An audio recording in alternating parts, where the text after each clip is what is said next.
Bonjour à tous, on va pouvoir commencer, il est midi 5. Déjà dans un premier temps, merci à tous d'être présents avec nous aujourd'hui. Donc on va vous présenter aujourd'hui lors de ce webinaire le nouveau modèle de développement à long terme du judo. Je m'appelle Nicolas Brisson, je travaille à Judo Canada, je suis le directeur des programmes et des événements nationaux. C'est aujourd'hui moi qui vais vous servir de présentateur pour cette journée. Je serai également assisté par André Sadej, André que vous devez tous connaître, qui est le directeur de la formation des entraîneurs, mais également entraîneur de l'équipe para. Alors André est l'auteur de ce nouveau modèle de développement à long terme. Il a préféré que pour la version française, je la présente. Il est néanmoins disponible bien évidemment à répondre à vos questions, que ce soit sur le clavardage ou directement. Il se fera également un plaisir de compléter certaines informations au besoin.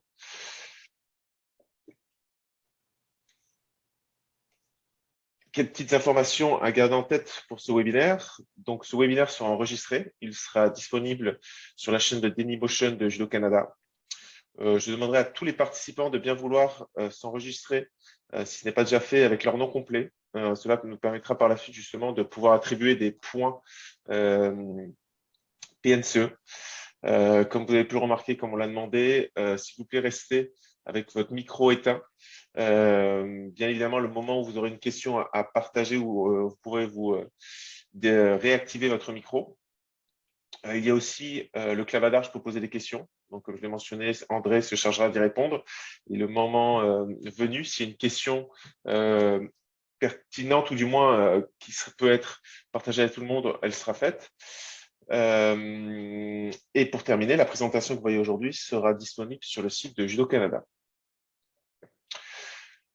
Donc, pour ce qui concerne justement le développement de le modèle de développement à long terme de l'athlète, il y a différents organismes qui sont bien évidemment à considérer pour cette réalisation. Il y a le gouvernement Ghana, bien évidemment, le Comité olympique canadien, à nous le podium, le Centre canadien pour l'éthique dans le sport.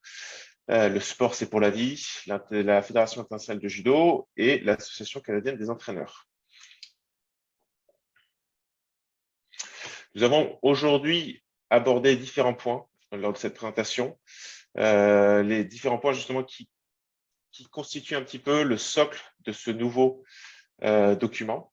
Alors, il y a bien évidemment dans un premier temps les bons endroits où bien s'entraîner, les bons programmes pour pouvoir justement bien évoluer dans son développement du judo, les bonnes personnes et enfin pour terminer, on terminera sur des domaines d'intérêt particuliers. Pour revenir donc, une petite introduction. Par le biais justement de cette mise à jour et ce nouveau modèle de développement de l'athlète à long terme, c'est un nouveau concept qui a été mis en place. C'est une approche par le judoka finalement pour la vie. C'est offrir d'une certaine manière un programme de promotion d'un mode de vie sain pour toutes les personnes qui veulent faire du judo. Pour cela, évidemment, on cherche bien évidemment pour tout ce qui est le judo, pour les personnes qui souhaitent faire de la haute performance, c'est bien évidemment aussi pouvoir leur proposer une grande réussite à toutes les compétitions sportives au niveau international. Alors, pourquoi une mise à jour a dû être effectuée? Alors, pour plusieurs raisons. La première, c'est que on est bien évidemment dans un environnement qui change beaucoup, et notamment le système sportif. Il y a des concepts qui sont en constante évolution. Pour faire face à cela, il y a des choses qui évoluent, des développements qui doivent être réalisés. Et notamment, ça passe par Anul Poniable ou Sport pour la vie, qui collecte au fil des années un certain nombre de données et qui effectue des recherches pour justement développer et soutenir des nouvelles matrices de développement pour les athlètes. Et la particularité un petit peu, et le nouveau concept, comme je le disais, de ce nouveau modèle, c'est mettre en avant le bien-être. Chercher visuellement à s'attaquer à une nouvelle tâche qui est le bien-être par le sport, et là en l'occurrence le bien-être par le sport par le biais du judo. Le message derrière, c'est construire une nation saine et en forme pour la vie. Partant de là, finalement, des choses ont été adaptées, on va pouvoir les présenter au fil de ce webinaire. Le deuxième point qui était aussi mis en avant, c'est finalement les participants au Canada. On a vu que le plus gros problème, ou du moins ce qui était vu, c'est que le plus gros problème au Canada, c'est pouvoir avoir la rétention des jeunes participants. Donc, l'objectif principal, et notamment mentionné de ce nouveau modèle, c'est de pouvoir soutenir la communauté et de faire en sorte d'améliorer en même temps la rétention des membres au-delà du stade de la pré-spécialisation. Parce que là, on en parlera un petit peu plus tard, mais on se rend compte que finalement, 80% des jeunes enfants qui souhaitent débuter le judo ne dépassent pas le stade de développement, la pré-spécialisation. Ensuite, une deuxième chose aussi, c'est mettre en avant justement ce statut social du judo au Canada. Pouvoir développer, pouvoir faire de la promotion de tous les bienfaits que peut avoir le judo. Et bien évidemment, tout ce qui a été mentionné, la rétention de choses, c'est plein de progrès qui ne peuvent pas se faire rapidement et qui peuvent se faire uniquement au biais d'une matrice de développement de l'athlète. Et pour pouvoir y arriver, on nécessite bien évidemment un changement dans les structures organisationnelles et la culture générale du judo. Ce qui a été considéré justement pour ce nouveau modèle, c'est différents points et différents points clés qui sont en premier lieu pouvoir proposer des structures optimales pour les athlètes, quel que soit l'athlète qui veut faire du judo au plus haut niveau ou l'athlète qui fait le judo pour le plaisir ou quels que soient ses objectifs. Il y a également, bien évidemment, pour pouvoir attirer le monde, il faut proposer des cours de qualité. Il faut également que le sport soit sécuritaire. Donc, bien mettre en avant que des choses sont présentes pour éviter tous les problèmes. Le point d'ordre aussi également, c'est que l'inclusion ne sera pas négociable, quelle que soit l'approche ou le développement. C'est quelque chose à bien mettre en avant et pour lequel on fait une promotion très importante. Et bien évidemment, en ligne de mire, c'est promouvoir le développement du judo.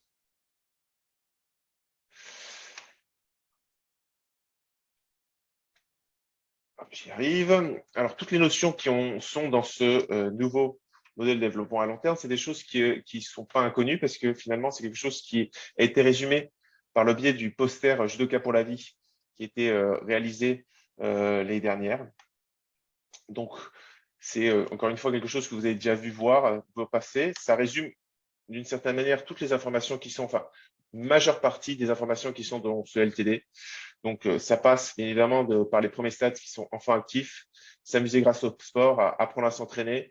Et ensuite, ça peut avoir un débouché sur une partie plus haute performance ou rester vie active. Maintenant, si on voit un petit peu le point à mettre en avant, c'est les bons endroits. Alors, quand on dit bien endroit, ça comprend plusieurs choses. En premier lieu, on va bien évidemment considérer l'organisme national de sport qui est aujourd'hui Judo Canada.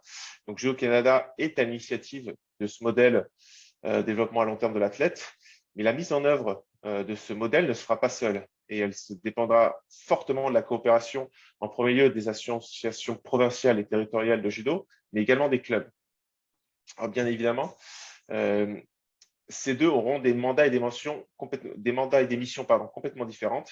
Et si on prend en exemple les associations provinciales et territoriales, elle va avoir des mandats complètement particuliers qui peuvent être vus avec Judo Canada. Il y aura une importance, bien évidemment, très importante de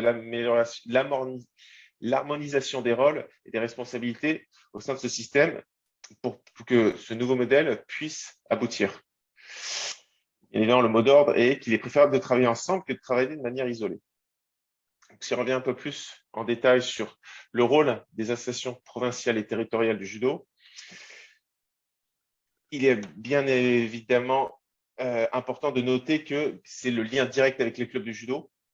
Ils ont plus de responsabilités parce qu'ils envoient aussi une certaine politique. Et dans ce contexte-là, Judo Canada est présent et propose des outils pour les associations provinciales et territoriales afin de mettre en place des juridictions respectives. Pour ce qui est des clubs, qui est bien évidemment l'élément le plus important du système parce qu'ils sont à même et au plus proche des athlètes et des judokas, et notamment les plus jeunes qui veulent commencer. Il y a l'importance que, au niveau des clubs, par rapport au nouveau modèle qui sera présenté ici, c'est l'importance que les objectifs opérationnels soient bien compris et bien placés. Parce que c'est vraiment la voûte et la clé du succès de la mise en place de ce modèle de développement de l'athlète. En l'occurrence, ce modèle offre justement pour les clubs des conseils génériques pour les aider et leur permet de fournir le meilleur service possible à leurs participants. Encore une fois, c'est des outils, des guidelines qui sont offertes. Et dans cette optique-là, Judo Canada propose de par ce modèle, mais également les outils pour les clubs, propose différents outils pour les clubs. Et en fin de compte, pour terminer, il y a les centres d'entraînement nationaux et régionaux. Si maintenant on s'attarde un peu plus sur quels sont les bons programmes à mettre en place. Alors, il y a un nouveau concept qui a été mis en place qui est commencer, rester et réussir. C'est un concept qui a été établi par André Lachance. André Lachance qui travaille beaucoup autour du modèle de développement à long terme, qui en anglais est le 3S, qui est Start, Stay and Succeed. Alors, bien évidemment, l'importance et l'objectif de ces programmes, c'est d'offrir des activités qui sont suffisamment attrayantes pour inviter les participants à commencer le judo, à y rester, mais surtout à réussir en fonction des objectifs de chacun. Alors, commencer le judo pour la phase de développement actif, finalement, c'est s'amuser grâce au sport et apprendre à s'entraîner. Ces programmes-là attirent entre 5 000 à 7 000 enfants chaque année. Comme je le mentionnais un petit peu plus tôt, le problème qu'on a vu, c'est que maintenant, c'est pouvoir retenir ces enfants. Et les enfants qui restent, ils y restent pour une simple raison, c'est que finalement, ils voient le plaisir de pouvoir s'entraîner et découvrir autre chose. Enfin, et pour terminer, rester. Les personnes qui restent au judo, finalement, et qui dépassent les stades de s'entraîner à s'entraîner, c'est qui chacun, finalement, trouve son intérêt et ses objectifs à atteindre. Alors, quels que soient les objectifs, chacun a sa voie et son mode de développement, mais s'ils sont là, c'est pour développer ces dernières. Alors, quels sont les principes directeurs associés à ces bons programmes? C'est dans un premier temps, comme on l'a dit un peu plus tôt, c'est offrir un environnement d'entraînement qui est sécuritaire et optimal et qui respecte différents principes généraux. Alors, les premiers, c'est qu'on a différentes voies d'approche pour le judo. Alors, la première qui est la littératie physique, la haute performance, mais aussi la vie active. Quel que soit le moment où un participant entre dans le sport du judo, déterminer à quel stade il se situe et faire en sorte qu'il puisse atteindre ses objectifs. Pour cela, bien évidemment, ça passe par une programmation optimale. Bien être au courant, bien évidemment, de qu'est-ce qu'est la littératie physique. Et après, en fonction des différents stades de développement, différents âges, si on prend par exemple l'adolescence, c'est différents points à prendre en compte. Il y a des besoins qui sont particuliers à l'adolescence, comme des besoins qui sont différents quand on est adulte ou quand on atteint un âge un peu plus avancé. Le point d'ordre est bien évidemment d'adapter l'enseignement au stade de développement plutôt qu'à l'âge des participants. C'est-à-dire qu'un participant peut arriver plus tard dans la vie, mais commencer à un stade plus novice, là où un autre est plus expérimenté et recherche d'autres choses. Donc, c'est bien définir avant tout qu'est-ce que recherche chaque participant. Alors, si on prend un petit peu l'exemple qu'on met en avant ici, dans le carré et le petit graphe de droite, donc on a les différentes évolutions qui est enfant actif, s'amuser grâce au sport, les différents stades. Après, on a cherché à présenter différents cas de figure. Si on prend l'exemple d'un enfant qui commence le judo au stade enfant actif, il va évoluer progressivement en différents stades si son objectif est d'atteindre finalement le dernier stade qui est s'entraîner à s'entraîner pour suivre le parcours de la haute performance. Alors bien évidemment, il passe d'un stade à un autre en fonction de son envie, de ses objectifs. Maintenant, à n'importe quel moment, s'il le souhaite, il peut se diriger vers une pratique différente du judo, une pratique qui est moins axée au niveau, mais qui est complètement différente. On a également d'autres cas de figure, c'est-à-dire des participants qui commencent un peu plus tard, s'amuser grâce au sport ou apprendre à s'entraîner. Encore une fois, quel que soit l'objectif de chacun, tous les parcours sont possibles.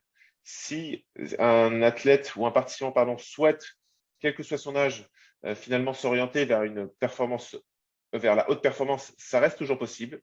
On a l'exemple justement qu'on met ici F, c'est-à-dire que quelqu'un, plus tard, finalement, plus un âge inventé, souhaite atteindre la haute performance, eh ben, on ne ferme pas la porte, ça reste toujours possible. Je pense que le meilleur exemple reste Priscilla Gagné, qui a commencé le judo à 23 ans et qui finalement a été médaillée paralympique à 35 ans.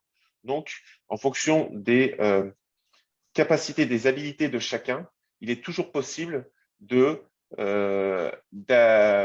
prendre la voie de la haute performance. Et évidemment, après, ça demande des efforts, voilà, mais on ne ferme pas la porte au fait que si la motivation est là, si les capacités physiques sont là, si tout est réuni, c'est toujours possible. C'est écouter en premier lieu, bien évidemment, les aspirations de chacun et faire en sorte de pouvoir les atteindre. Mais toujours, bien évidemment, à garder à l'esprit que quel que soit le parcours choisi, il y a toujours la possibilité de revenir sur quelque chose de plus adapté.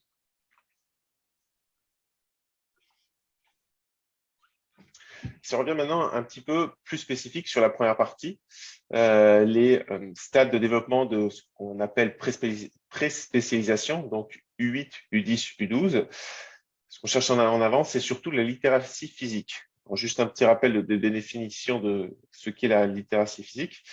D'une certaine manière, la compétence physique dans une variété d'habilités de mouvement, mais également la compréhension de la valeur de l'engagement dans l'activité physique pour la vie, ainsi que l'accent sur les compétences psychologiques, y compris l'encouragement, de la confiance et de la motivation.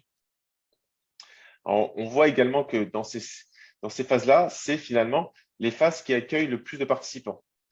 Comme je mentionnais un petit peu plus tard, c'est les phases qui accueillent entre 5 à 6 000 participants chaque année. Malheureusement, sur ces 5 à 6 000 participants nouveaux chaque année, 80% ne restent pas. C'est-à-dire que seulement 20% continuent dans les stades de développement supérieurs. Et c'est ce qui a été mis en avant et ce qu'on souhaite mettre en avant aujourd'hui, c'est que les participants viennent, ils viennent pour une raison. Ils trouvent, j'imagine, en premier lieu, les bienfaits du judo. Maintenant, après, c'est pouvoir leur proposer quelque chose pour qu'ils puissent continuer dans leur développement. Et encore une fois, il n'y a pas que la haute performance, il y a d'autres axes de développement. Et c'est faire en sorte justement de pouvoir identifier et espérer de combler ces écarts. Ce qui est également présenté dans le document, c'est que quel que soit le stade, donc U8, U10, U12, alors encore une fois, les différentes informations qui sont présentées dans ces tableaux, dans ces colonnes, sont des informations qui sont déjà dans le poster qui a été produit dernièrement. Mais ça reprend à chaque fois les mêmes différents facteurs qui sont le premier, c'est les principes directeurs et les objectifs qu'on cherche à faire en fonction de chaque catégorie d'âge. L'objectif spécifique au judo, quel est le cadre de travail et quelles sont finalement les actions stratégiques de rétention. Qu'est-ce qu'il faut mettre en place pour espérer garder de nouveaux participants, des participants qui arrivent dans les stades U8, U10 ou U12. Qu'est-ce qu'on peut trouver, qu'est-ce qu'il est possible de faire pour pouvoir retenir ces jeunes et les faire évoluer dans le judo, quelle que soit encore une fois la voie qu'ils souhaitent suivre.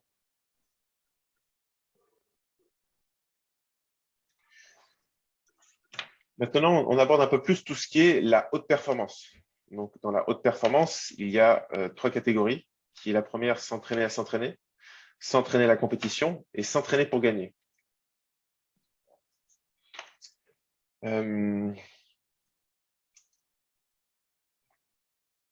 Alors, il y a, c'est finalement la fenêtre.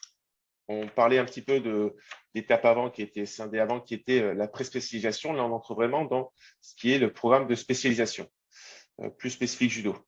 Là, justement, qu'on entre dans des programmes plus spécifiques. Dans le premier, qui est le profil de la médaille d'or, qui est déterminé selon 4 catégories. Le premier, c'est un profil psychologique, profil technique, profil tactique et profil physique. Ça, encore une fois, c'est des notions qui sont pas du tout étrangères à vous, qui sont classiques, et c'est bien de les rappeler. Ensuite, maintenant, c'était définir un petit peu l'identification des talents. Alors, pour cela, il y a différents facteurs. C'est déjà en premier lieu l'amour du judo. Ensuite, le désir de compétition. Ensuite, pour cela, pour pouvoir atteindre la haute performance, il faut avoir quand même l'appui de la famille, le soutien familial. et pouvoir aussi également être capable de soutenir toute cette capacité d'entraînement et tout ce qui va avec. Alors pour ça, on a mis également en place tout récemment, enfin du moins qui va être publié récemment, excusez-moi, un protocole de test pour les U18. C'est un protocole de test qui est à destination de tous les 18 et qui peut être réalisé par n'importe qui, parce qu'on a souhaité justement mettre en place des tests simples et facilement réalisables, sans équipement particulier, qui permet justement d'avoir un certain suivi des performances et surtout de savoir se situer en fonction de ses pairs finalement, en fonction d'âge et des aspirations qu'on souhaite avoir. Ensuite, à chaque fois, pour chaque catégorie d'âge, on a mis en avant différents facteurs à considérer et qui sont toujours la même chose, quel que soit U14, U16, U18, U21 ou senior. La première facteur qui était finalement, quelles sont les compétitions significatives à considérer, quels sont les principes généraux à mettre en avant et à développer, quel est l'objectif spécifique judo et quel doit être le cadre de travail. Donc, à chaque fois, dans le document LTD, toutes ces différentes notions sont présentées et quels sont les objectifs à souhaiter et à atteindre.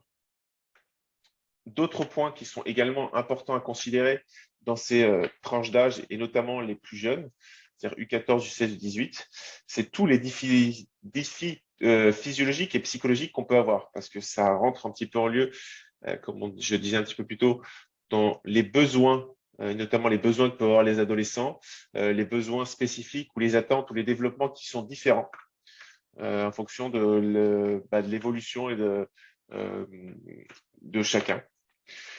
Pour cela, on a développé un outil d'auto-évaluation de la puberté qui est présent dans ce document, qui permet de déterminer justement à quel stade se situe un athlète, quels sont les points considérés, comment faire pour l'aider ou pour répondre à un besoin ou un problème.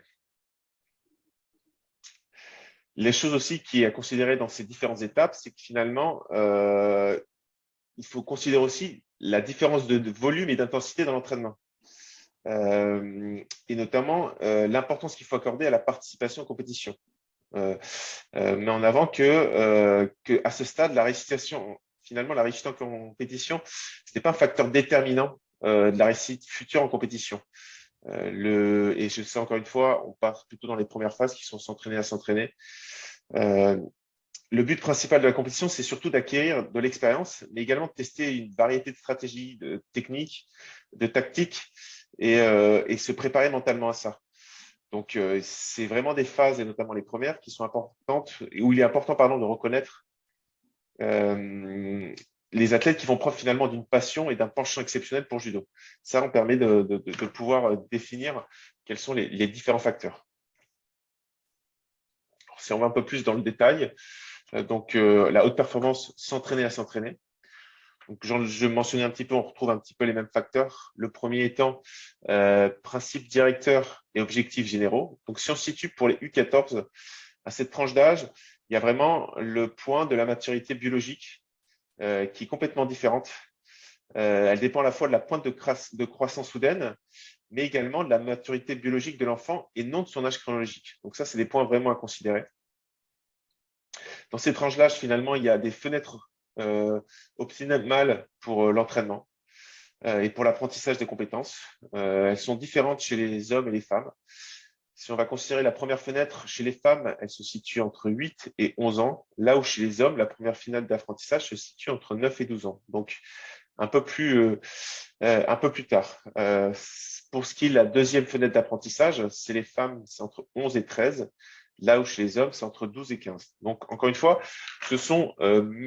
on a cherché également à mettre en avant dans ce document différentes choses à considérer, qui sont les besoins de chacun en fonction de l'âge, les meilleures phases d'apprentissage, considérer finalement que la maturité biologique diffère entre chaque enfant. Ce n'est pas l'âge, mais c'est d'autres facteurs à prendre en compte.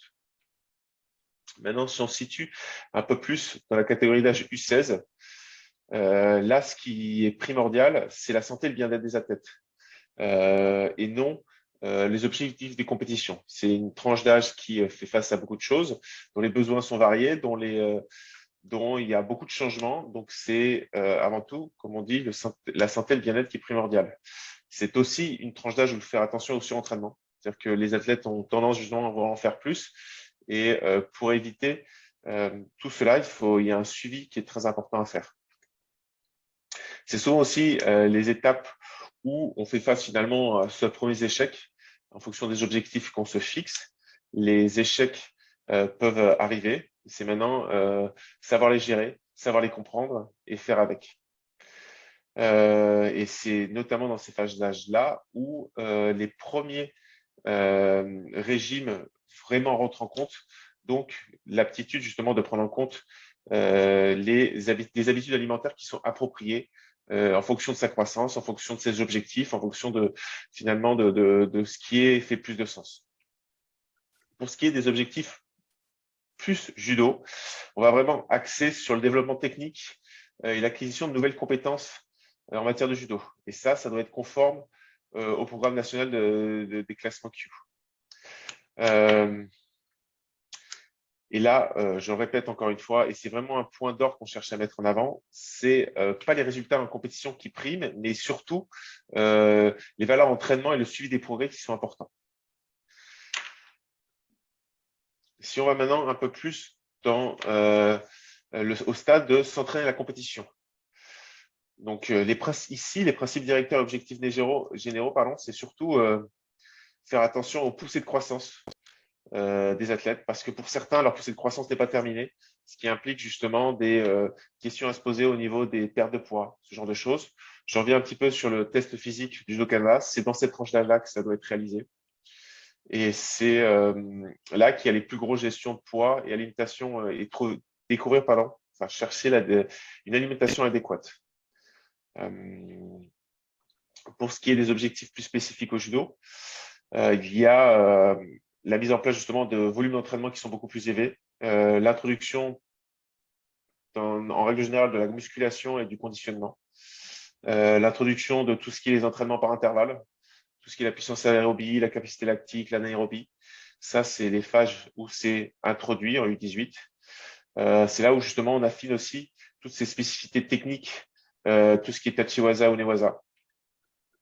Essayer de finalement développer un profil qui correspond à l'athlète, mais également développer un profil qui correspond à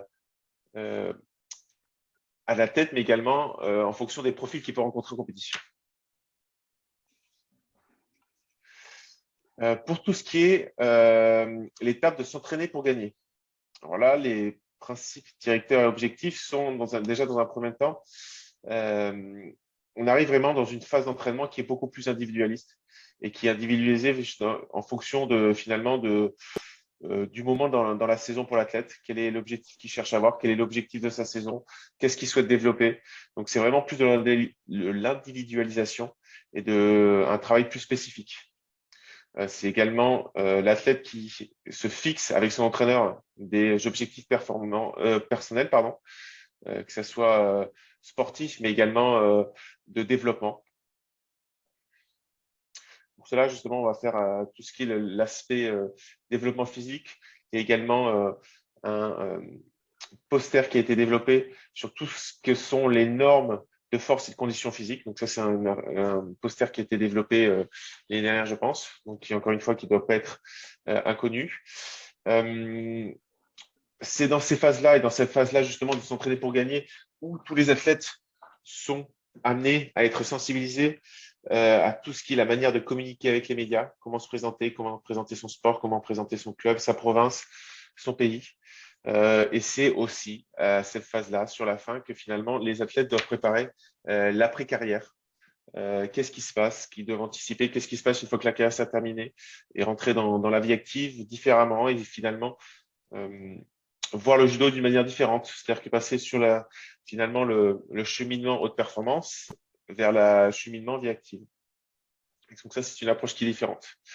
Pour tout ce qui est les objectifs plus spécifiques du judo, là, on va vraiment aller plus dans le spécifique, dans la précision, dans le détail. C'est raffiner, maîtriser, développer de nouvelles compétences, accentuer ses points forts, travailler sur ses points faibles par rapport à ses adversaires, Donc, c'est vraiment plus du cas par cas et du spécifique. Et c'est là aussi qu'on va rentrer un peu plus dans ces aspects-là qui sont des aspects stratégiques de combat. Finalement, donc, tout ce qui rentre en compte, c'est tout ce qui est la préparation vidéo de ces combats, passer des adversaires potentiels, une approche plus stratégique et beaucoup plus travaillée.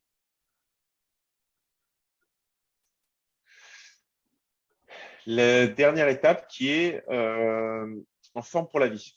Alors là, encore une fois, la cible, c'est à partir de 11 ans en plus. Pourquoi les participants finalement restent là? Pourquoi ils ne choisissent pas d'aller vers une voie haut niveau? C'est que tout simplement, ils ont des motivations et des plaisirs qui sont différents.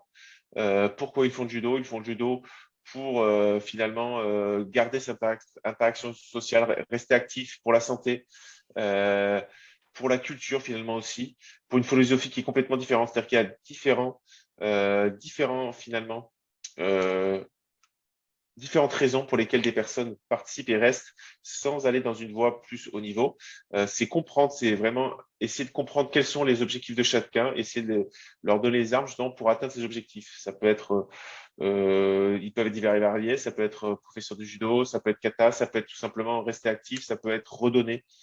Voilà, c'est s'identifier. Je pense que le mot d'ordre, c'est vraiment identifier le besoin de chaque participant et faire en sorte de l'amener vers ses objectifs. C'est surtout aussi une phase finalement où les atouts du judo sont mis en avant. Il ressort de beaucoup d'études et de beaucoup de choses que finalement le judo est reconnu comme une excellente activité pour l'intégration sociale des nouveaux Canadiens et des populations sous-représentées. C'est également un excellent outil d'apprentissage pour les populations qui souffrent de handicap, quel que soit le handicap. Également un excellent outil pour le développement de nombreux mouvements fondamentaux et pour les compétences sociales. Donc là, je le disais un petit peu plus tôt. Pour cela, il y a différents programmes qui sont possibles. C'est à la fois des programmes récréatifs, mais ça peut être également des programmes qui sont axés sur la compétition, sur une certaine forme de compétition élite. Parce qu'encore une fois, qui dit en forme pour la vie, actif pour la vie, ne dit pas non plus qu'il n'y a pas la compétition et que chacun a ses objectifs. Voilà. Après, maintenant, en fonction de chacun, en fonction des choix de chacun, le volume et l'intensité de l'entraînement doit être déterminé. Il faut définir pour ceux qui veulent faire des compétitions, quel est le nombre de compétitions. Ça peut être 0 compétition, comme ça peut être 2, 3, 4, 5. Voilà, ça dépend du besoin de chacun.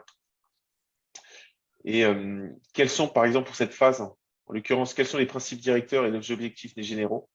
Déjà, comme je le disais, comme je le martèle un petit peu, et ce qui est vraiment très important, quel que soit le stade dans tous les cas, c'est-à-dire que c'est le stade là, le DSA qui est enfant pour la vie ou même les stades précédents, c'est que il faut que de la part du participant, le match soit clair et bien identifié. Finalement, c'est être honnête avec ses objectifs. Qu'est-ce qu'on cherche à atteindre?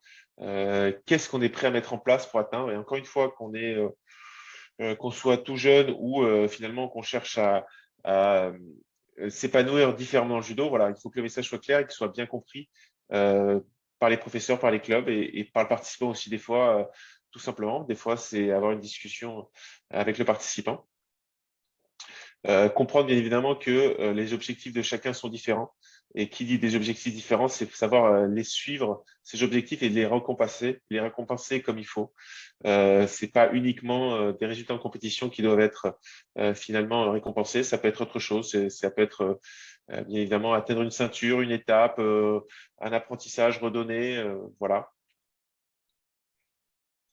Encore une fois, sur ce message de bien comprendre ce que chaque participant souhaite, ça veut dire aussi respecter qu'il y a des différences, qu'une personne préfère s'entraîner plusieurs fois par semaine, qu'une autre préfère s'entraîner une fois, moins, bref. Quel que soit son souhait, c'est le respecter. C'est l'accompagner, et j'en reviens encore une fois, et je me répète sûrement, mais l'accompagner dans son besoin de réussite, dans son besoin d'accomplissement.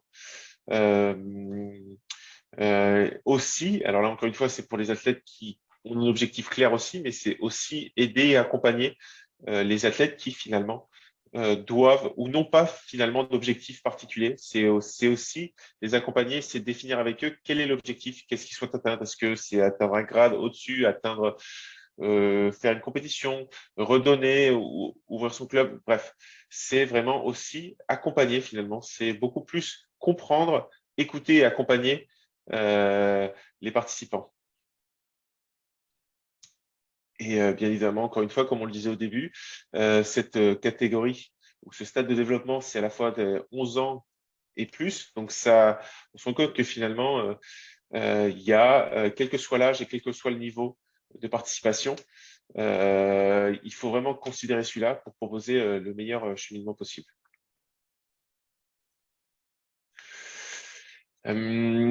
Chapitre 3. Alors, on avait dit bien évidemment les bons endroits, les bons programmes.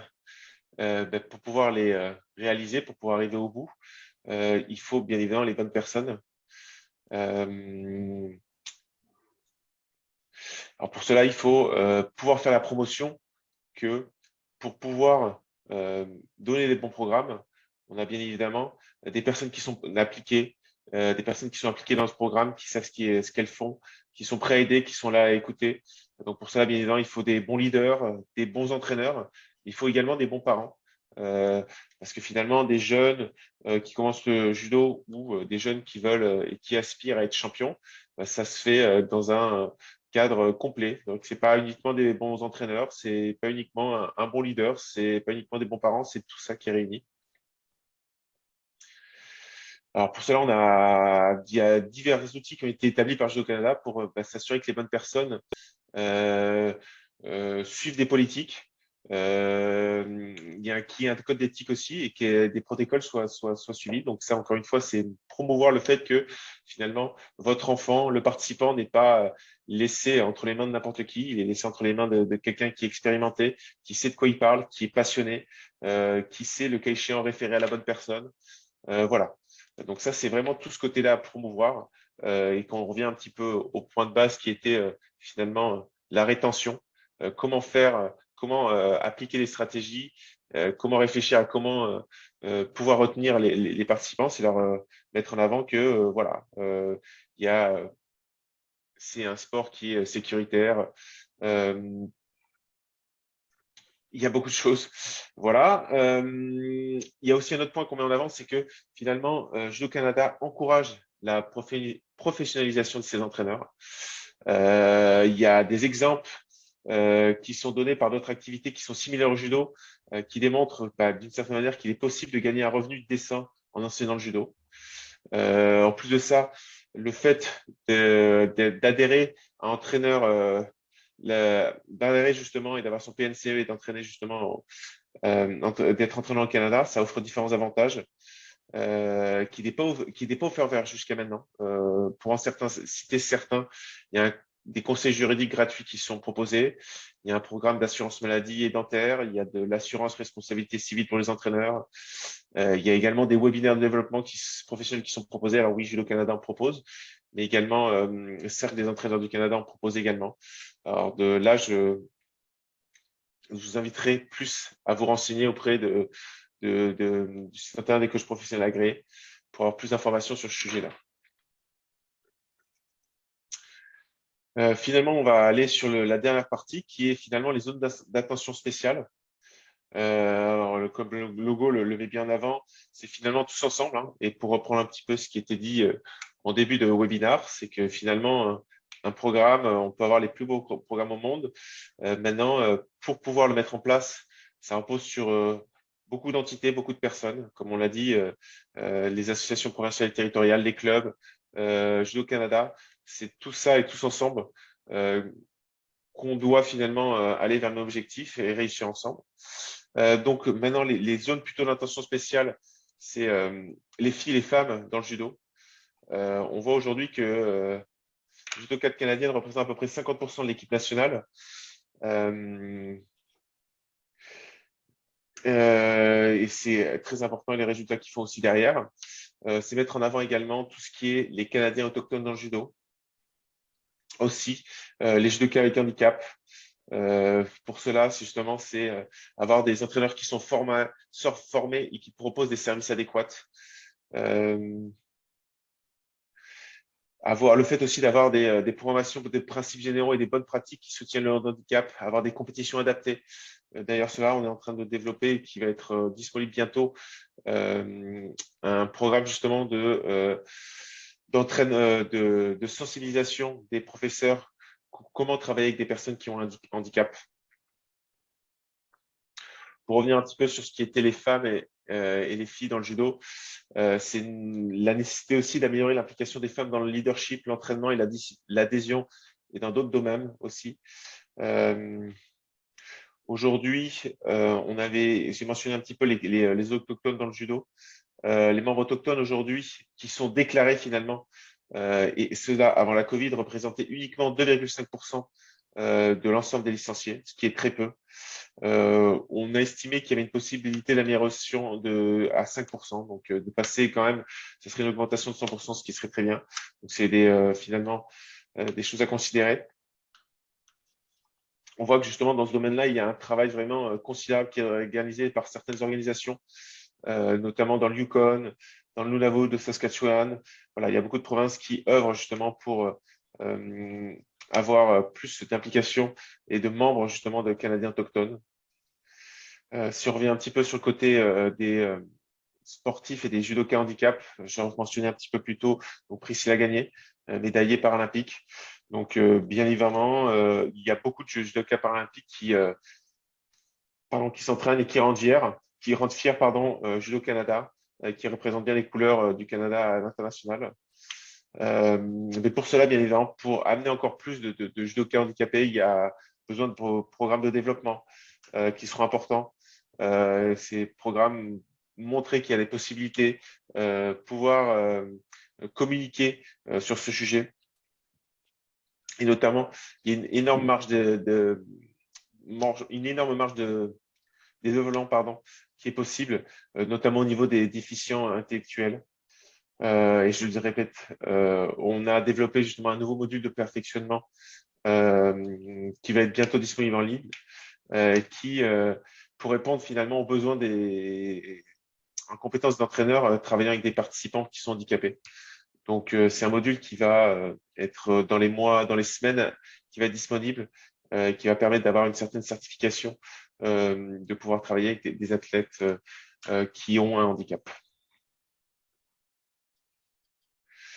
Donc voilà, écoutez, on arrive à la fin de la présentation. Je vais finalement vous laisser la parole. Je ne sais pas si vous avez des questions. André, je ne sais pas si tu as quelque chose que tu souhaites ajouter. J'ai peut-être été un peu vite sur certains points, mais allez-y. Nicolas, il y a 2-3 questions par Jessica Terrien. Peut-être Jessica? Oui, bonjour. En fait, je me demandais seulement dans les données, le 80% qui abandonnent, qui ne se rendent pas au stade après la pré-spécialisation. Est-ce que c'est la même chose dans les autres sports ou c'est plus, le pourcentage est plus haut pour le judo?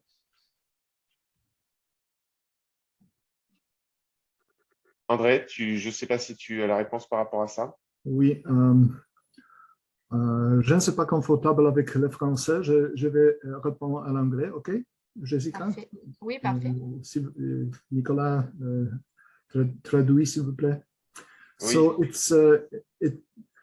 the general tendency in sports is not consistent across different kinds of sports. Judo has been classified as a normal specialization sport, which means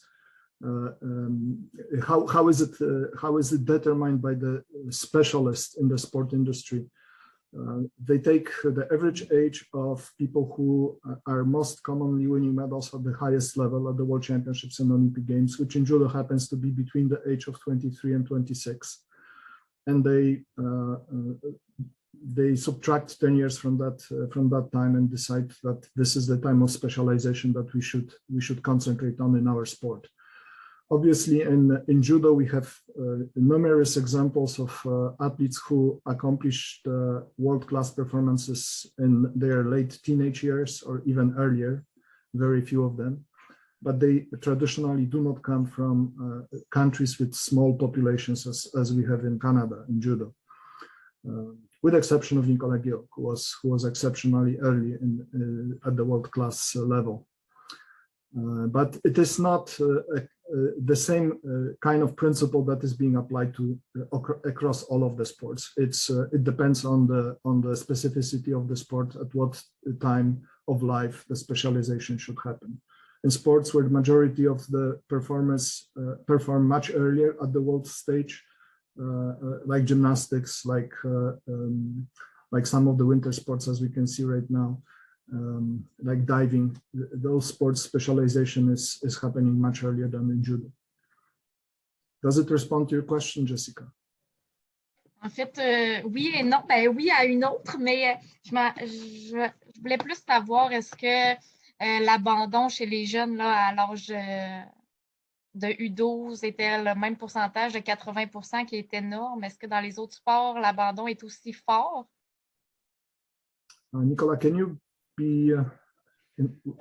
Jesse wants to know if, because I mentioned that 80%, most of the people are pre-specialization, 80% of the participants left judo. Do you know if it's the same for other sports? I mean, if it's only related to judo, or if it's the case for in other sports. I mean, is it common to in other sports that in Canada? Yeah, I understand.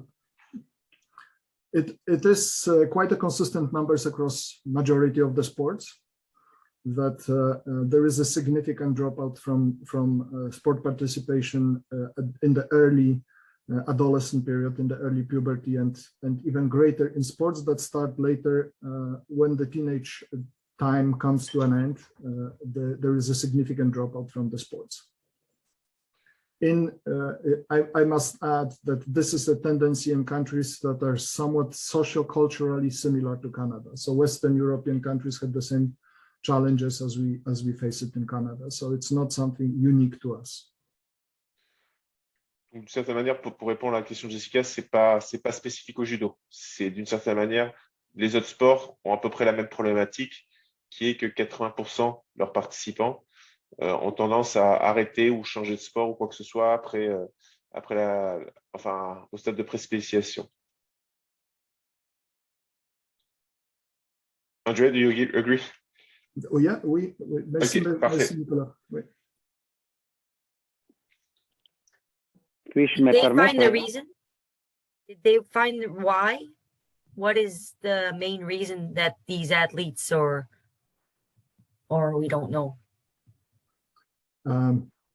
We would like to be very specific with this kind of a response in the reality of Canada, because it is a somewhat very different reality from majority of the countries, even countries that are, as I mentioned, socio-culturally very similar to Canada. Geographic reality of Canada is very different from Germany, from Italy, from France, etc., etc. So we have to look for specific reasons what is happening in our population. One of the initiatives in this project that you just have been presented on is we are going to distribute to all of the dojos across the country exit interview strategy for all the coaches to use with their young athletes and with their parents at the end of the season.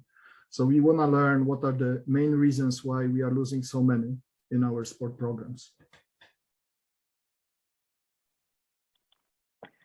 André, je crois personnellement qu'il y a différents facteurs qui ne nous permettent pas de pouvoir peut-être aujourd'hui trouver une réponse à cela. Et moi, je suggère très fortement que nous puissions tous peut-être nous réunir, certains entraîneurs ou les entraîneurs en général, que vous lancez une discussion, mais avec des paramètres déjà préétablis par la fédération ou les fédérations, afin de pouvoir répondre à, je me dis, à un questionnaire qui pourrait être élaboré en fonction de cela à chaque entraîneur.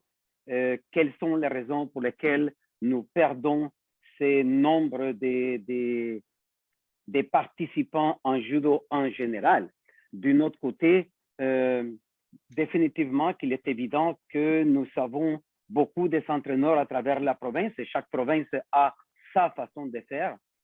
L'État n'intervient pas directement au niveau de la base. L'État intervient au niveau de la haute performance avec des aides aux fédérations ici et ça, c'est ce qui est correct et c'est fantastique. Mais par contre, le fait de ne pas savoir des entraîneurs non plus à temps plein partout, il y a un bobo là-dedans. Des pays comme les pays européens en général, ils ont des entraîneurs à temps plein un peu partout. C'est une carrière, en fin de compte, les judo au-delà de ce qui peut faire une fédération. C'est une situation, une façon dans laquelle l'État a pris la responsabilité d'aider les fédérations à pouvoir créer des entraîneurs qui ont tout un bagage et qui sont à temps plein. Nous avons des entraîneurs partout et c'est très rare l'entraîneur qui est à temps plein, mais nous avons des entraîneurs partout qui sont très compétents, que les fédérations font tout pour pouvoir leur donner la formation, eux aussi. Leur directeur technique joue un rôle très important dans ce développement-là, mais par contre, l'État ne fait pas partie de la problématique pour pouvoir venir en aide au club d'une façon beaucoup plus tangible qui puisse nous permettre au judo en général de pouvoir continuer à évoluer encore mieux de ce que nous le faisons déjà. Je crois que c'est ce que nous faisons déjà, c'est beaucoup, mais que nous devons encore faire plus. Bref, j'aurais une proposition dans le sens que peut-être Judo Canada, et je ne sais pas si en collaboration avec Judo Québec ou quoi, vous puissiez peut-être créer un questionnaire qui puisse être envoyé à tous les clubs, à tous les directeurs techniques, pour que les directeurs techniques, avec leurs entraîneurs, puissent peut-être discuter, sortir des idées, éclaircir cette situation-là. Et c'est cool que Jessica Terrien se préoccupe pour cela et qui pose la question. Moi aussi, j'avais déjà pris certaines notes par rapport à cela. Mais là, je m'éloigne aussi un peu de ce qui est la formation, de ce que vous venez de partager avec nous. Merci beaucoup pour cela. Mais oui, en ce qui concerne ces points-là, moi, je ferai cette proposition-là. Merci. Merci, José. I hope I understood your opinion, but I think that this is exactly what the intent of the long-term development model is, to create this kind of questionnaire and open dialogue.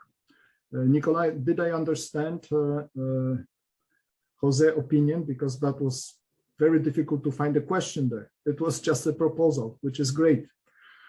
Thank you for sharing your opinion. Yes, Monsieur Griffon, you are muted. You have to unmute yourself. Am I muting? OK. Yes. Nicolas, est-ce que je peux poser la question à Monsieur Sadej en anglais? Bien évidemment. Et la refaire en français? Parfait. Il y a 3 points, club et support par rapport à Judo Canada, rétention naturellement, et les commentaires sont vraiment très bien, et identification des talents. Je vais commencer par la deuxième, rétention. Définitivement que 80%, c'est énorme, et je ne vois pas dans le document encore, qui est très bien d'ailleurs, et je dois féliciter André, quelque chose de précis, comment s'adresser à cette rétention qui n'est que de 20% dans tous les sports. Et qu'est-ce que les clubs devraient mettre en place? André, I have 3 things here. First, clubs and support through Judo Canada. Retention, 80%, 20%, which is tremendous. And I believe that I didn't see nothing there on the document, which I have to congratulate you, by the way, to have put such document together, that could help the club to say, hey, if we do this, the retention could go down to 75 or 65. And third one is identification of talent factors. So into the identification talent, I didn't see into the document is, okay, we need 4 elements, very important. But sometime, I believe, in my career, some people don't have so much talent, but have so much commitment, or have less talent and more commitment. I don't have anything there that could say, well, if you're lacking a little bit of talent, but you have much more intense work, you're going to still be able to be a champion or not. Je crois que sur l'identification des talents, c'est très vaste de dire qu'il faut naturellement du talent, il faut un psychologue, il faut une condition physique qui soit énorme. Mais j'aimerais avoir des pourcentages de dire que si un de ces 4 éléments-là est moindre, qu'est-ce qui pourrait compenser pour la qualification ou le facteur qui pourrait en faire quand même un champion? Et c'est très important dans la rétention des jeunes aussi. Mais je dois être peiné de voir que la qualité de ce document n'a été que partagée que par 25 personnes à ce webinaire. I feel sad that only 25 people are participating to this webinar, which the content and the document should be spread out so badly to all the clubs and insist that they read it. Merci, Monsieur President. I will attempt to respond to those 3 questions in English. What Monsieur Brisson presented today is just a snapshot of much larger document that will be distributed to all of the clubs across Canada, will be available on Judo Canada website with a lot of information that is going to hopefully address some of the next questions that you've had. So again, this is a presentation of a document that is being right now translated to French. The English version has been vetted by numerous partners of Judo Canada. I will reiterate what Monsieur Bisson said at the beginning. This document has not been created because Judo Canada has a desire to throw more information on our community. It is a requirement that our national sport organization offers this kind of information and shares it with our community. And this is requirement by our external partners, Sport Canada, On the Podium, etc., etc. In regards to talent identification, Monsieur Griffo, you will find in the LTDM much more comprehensive document called Gold Medal Profile that Judo Canada worked on over the past 6 years with a lot of input information from a variety of different sources, from different sports, from the National Sport Institute, etc. We created the Gold Medal Profile as requested by the OTP, and a lot of information that has been collected over the past 6 years contributes to that question that you ask, or the opinion that you presented. The talent is multidimensional, and one part of the talent may be compensated, but lack of talent in one area may be compensated from another area. And in particular, in sports as complex as judo, identification of talent is extremely difficult. For this reason, we have created a series of different parameters, or we call it key performance factors, that has to be considered in terms of talent. And those key performance factors are classified in 4 major categories, as Nicola presented. It's technical, tactical, psychological, and physical. How those factors are going to contribute and cooperate with each other in order to create a potential for high performance performer is anybody's guess. And in judo, we have examples of all the possible options available to us in terms of talent. Finally, when it comes to clubs, the last question that you are asking, Judo Canada obviously doesn't have responses to all the questions that we can ask ourselves and you are asking yourself when you are running judo programs. We don't have that. We actually have a very good question or comment from Monsieur Desal, who is suggesting that this kind of research should be performed by university, which is exactly what we are looking for, cooperation from universities to work with us on this kind of subjects. what we had to offer in the long-term development model, in this incarnation of the long-term development model, is the best information available to us as of today. And again, the information that is being somewhat offered to us from the generic long-term development model that is promoted by Sport Canada for all sports. And then we have to identify what in this generic model makes sense for sports like judo. Again, I would say something that perhaps was not said during this presentation. Canada is a country that is very successful for the past several decades in sports that are easily quantifiable, sports that offer best results based on distance, on time, on weight, etc. We are not as good in sports as complex as judo, where again, I reiterate, the variety of different contribution from different performance factors is practically unlimited, and finding talent is not as easy as it is in some sports. Just reflection based on what we are seeing right now in the Olympic Games in Beijing. There are actually 3 Olympians now who are fighting or potentially medalists in Beijing, who were identified by so-called talent identification program organized by the Royal Bank of Canada. And within 2 years, those athletes are potential medalists at the Olympic Games. But this is not in a sport of judo. Those are sports that are very easily quantifiable. Kelsey, I remember her, I don't remember her name, who won a gold medal in Olympic Games in Tokyo in the summer in bicycling. She was identified only 2 years prior to her being an Olympic champion. She was never using a bike, and she became an Olympic champion based on talent identification. And it happened in a number of other sports also, but again, it will not happen in judo. I hope that I've responded to your challenging questions, Monsieur Griffo, Monsieur President.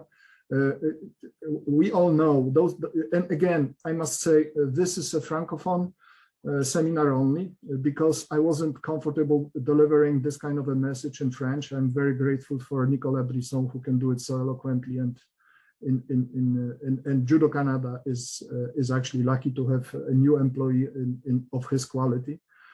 But we have another seminar that I'm going to deliver in English in half an hour. You are welcome to join it. And we have practically 100 coaches from Anglophone Canada joining the other part of the seminar.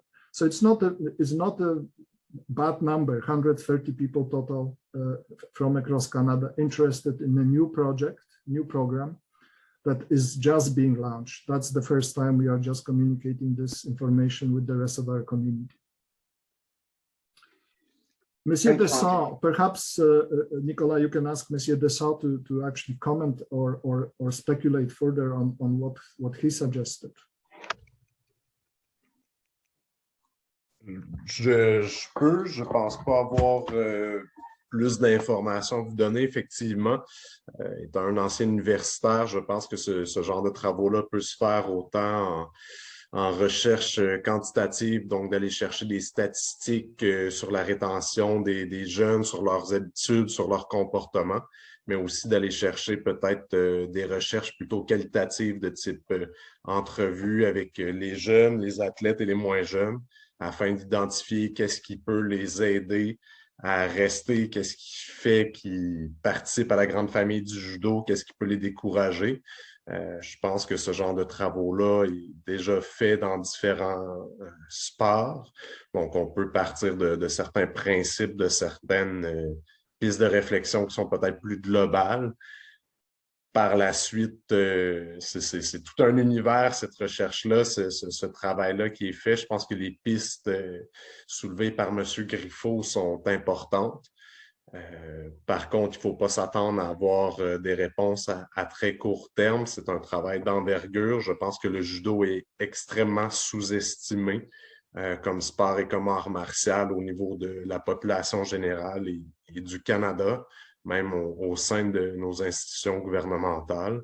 Et d'avoir des Olympiens, des Olympiennes qui performent, qui gagnent, peuvent peut-être aider à faire valoir le judo, puis à aller chercher peut-être un intérêt plus large, plus global, pour peut-être des intellectuels qui pourront nous donner un petit coup de main éventuellement pour comprendre un peu plus les facteurs sociaux, les facteurs économiques, les facteurs d'éducation qui peuvent influencer la rétention, la performance d'un athlète, etc., etc. Merci, Steve.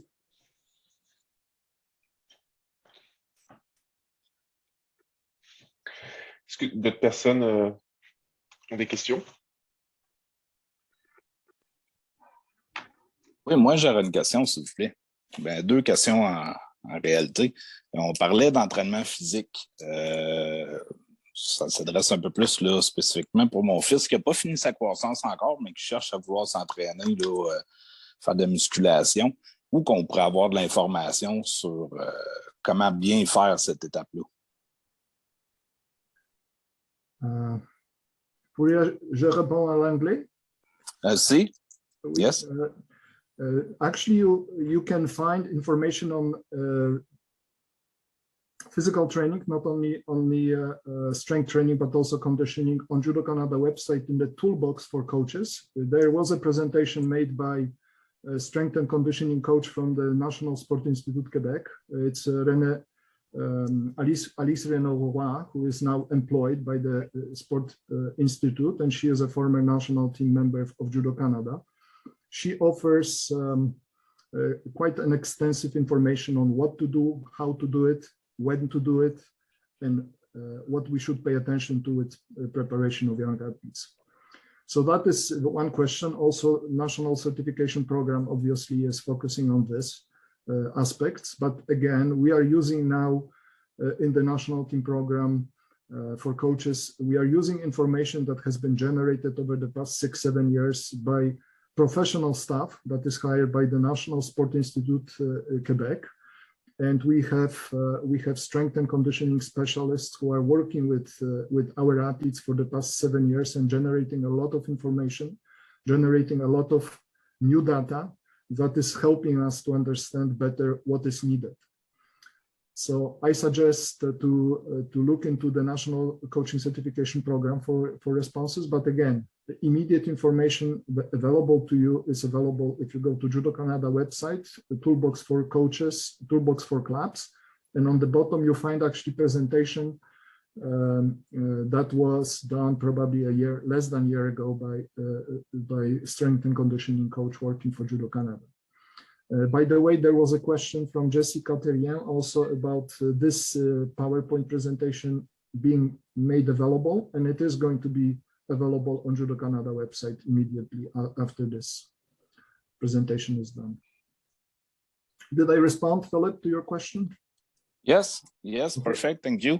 And also we spoke about les différentes clientèles qu'on cherche à retenir, puis on a parlé des femmes, des filles.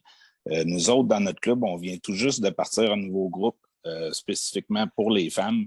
Et puis, c'était peut-être aussi une manière pour nous autres d'essayer de retenir les jeunes filles qui deviennent femmes, qui quittent le judo à cause que la proximité avec les garçons est devenue peut-être trop près. Fait qu'en espérant qu'on puisse les garder dans ce groupe-là quand ils décident de vouloir se séparer des jeunes hommes.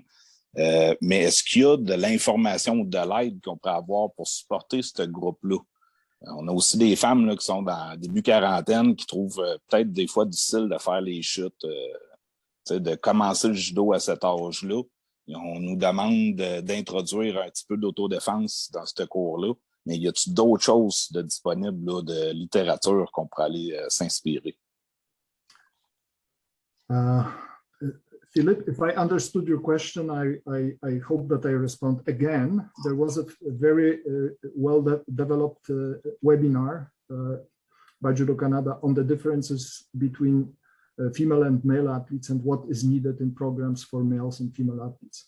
We obviously, again, we do not have the answers to all of the challenges that Canadian judo community faces. What we know from data is that programs that are offered to female athletes separately from the male athletes are much more successful in the retention of athletes. And also the level of satisfaction is greater. So this is what we are recommending, knowing that it is a big challenge for our community.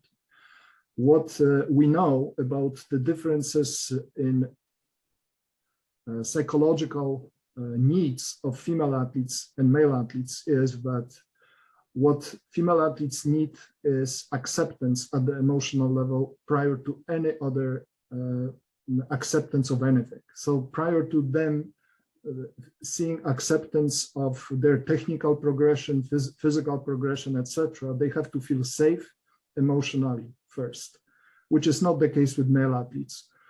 And that starts very early in childhood, this kind of emotional differences or differences in their psychological development that have to be addressed, which are very often not addressed in programs which are offering the same services for males and females at the same time.